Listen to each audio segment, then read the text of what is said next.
Hello. So this is Daniel Manderson, for those of you who don't know me, and I am a mother, a woman with a disability, a teacher, and I'm just another human being. And I am here to offer a very brief perspective on what's happening in our social atmosphere. I want to start by saying that I am anti-hate, and I say anti-hate because I occupy three spaces. I occupy the spaces of an African American black person, African American because I am an American citizen, black because I'm black, my ancestors are from Africa. I am a woman, and I'm a person with a disability who lives with a disability. And I'm anti hate because in all three of those spaces that I occupy, I have been subjected to discrimination and prejudice and unfair treatment. So for me, it is not a matter of black versus white, disabled versus abled, man versus woman. It is a matter of love versus hate. Um, I didn't do the whole blackout thing because I don't believe in silencing voices. I do believe that love is what is missing from this conversation that's happening in society. I say that because it doesn't matter how much laws are put in place. If people are not going to be acting in the spirit of love, then the laws will be interpreted however people see fit. Because laws, by their very nature, have to be vague enough to cover things that we don't anticipate. And that is where the manipulation of the law comes in. With that being said, I think it's more of people need to take personal ownership for their own biases and their own seeds of hate that exists within them. Um, I have had bias towards people. I think it's a sad thing that whenever I form relationships with Caucasians, my first instinct is, am I going to be exploited? That in itself is a level of bias, because I haven't had instances where I could absolutely say I've been exploited. So for me, to have that bias, that preconceived notion that I might be exploited, is a bias that comes from a lived experience and experiences that I've read about, experiences that I've heard about. With that being said, we all can look within ourselves to find those things that are just bias against other people. How do we know? Sorry. Now, how do we know that this hate is what's at play here? Is the amount of protests that we have for different things. We have protests for school shootings. We have protests for police violence. We have protests for women's rights, for abortions, for everything. We have protests. And they're not separate agendas.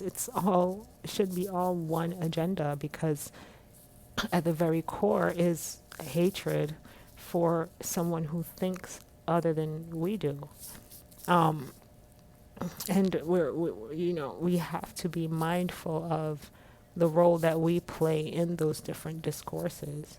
You might be an anti-racist, but you might be anti-homosexual, and what that means is that you're still operating from a level of hate, from a level of not being able to accept other people. And that for me is, it's not a good place for us to be in. My thoughts on what happened with the president's speech yesterday when he went to the cathedral and stood with the Bible. The Bible is very symbolic.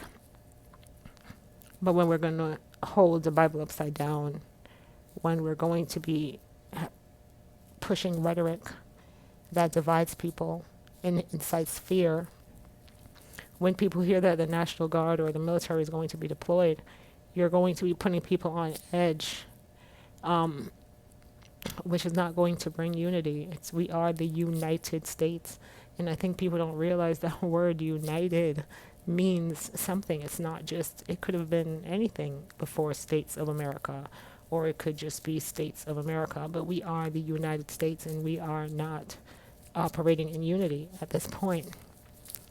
Um,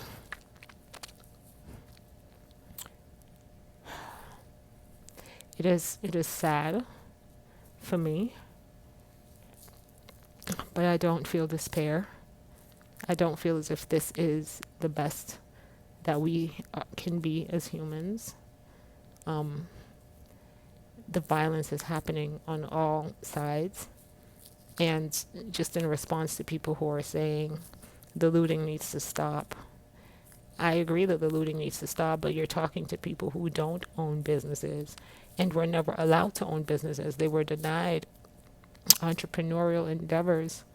And so telling them to stop looting doesn't matter. It doesn't mean anything because I was denied it, so why should I care about somebody else who was able to achieve these things?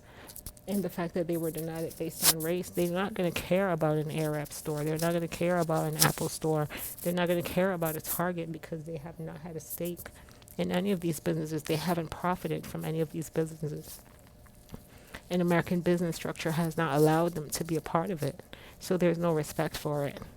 When you're going to say people are out here when we should be quarantined, and people don't care about that. Black people are not going to care about that because we are dying at a disproportionate rate from COVID, whether we stay in the house or not. So for that very reason, it's really hard to say to people, you should be inside or you should be social distancing. It doesn't matter because even when we do, we're being killed at the hands of hate. And I mean, that's pretty much all I'm going to say about it. And I have to be careful what I say. One, because I'm an educator. And the point is to educate and not to add fuel to the fire. Secondly, I would hate for the valuable things that I have to say to be overshadowed by hateful language that might get me censored, because I do not want to not have a voice, so I have to use my voice wisely. But if you take anything from this, it's we all have a part to play on an individual level by introspection, to figure out how to solve this problem. And that's it for now.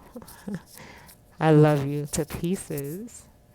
And I can't wait for all of this to be over so that we can live in unity and really enjoy the best parts of ourselves. And just keep being good to yourselves and keep being good to each other. And the world will be just wonderful,